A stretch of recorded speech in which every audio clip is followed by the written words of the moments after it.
Today's message from the Morning Man is called Paul Ambantam. Now, what do you think of when you hear the expression Paul Ambantam? I'm guessing you imagine someone who has just been introduced to something but is trying to act like they are the ones who invented it, right? Somebody who has just been taught how to do something but is chopping post with it as if they have been doing it since puberty. Yeah, that's who we tend to describe with the expression Paul Ambantam. But think about it for a minute. The actual expression is Paul Ambantem Ochin Izikamfo, which means Paul who came later is greater than those who came before. Now, here's the thing about Paul. By the time he started his missionary work, Jesus had been dead for 16 years.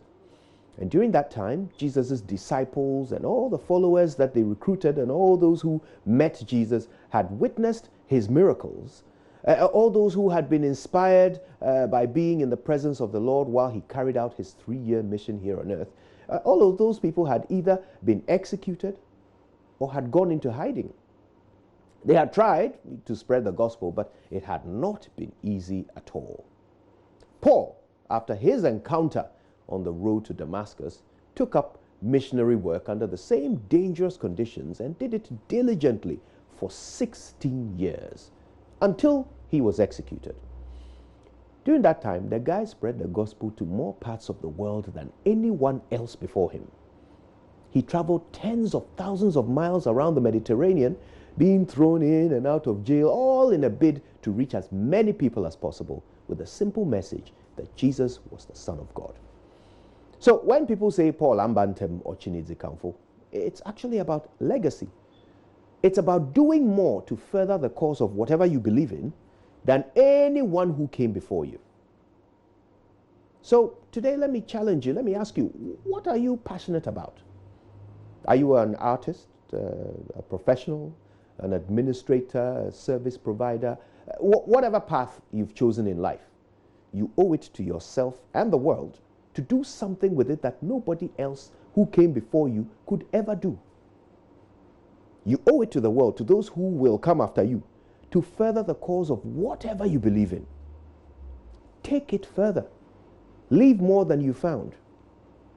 You may have come later, but you must do more than those who came before. Otherwise, what's the point of having come at all?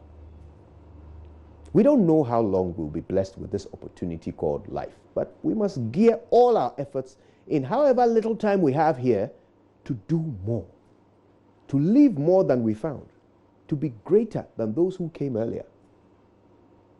It doesn't matter what you do. You're a watch seller, or you sell spare parts, or you own a multinational corporation. It doesn't matter. You need to do more than those who came before you. And we won't always get it right. We'll make mistakes on the way, but we cannot give up.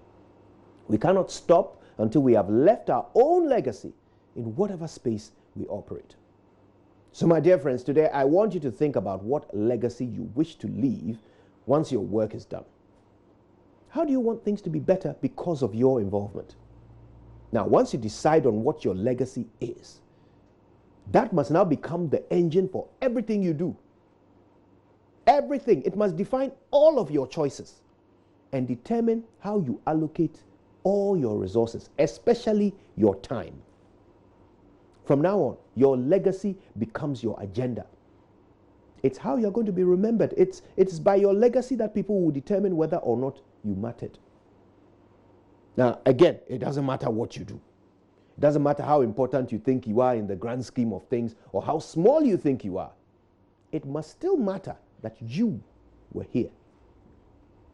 My name is Kojo Yankson, and I didn't come earlier. But those who did inspire me to do more. Good morning, Ghana.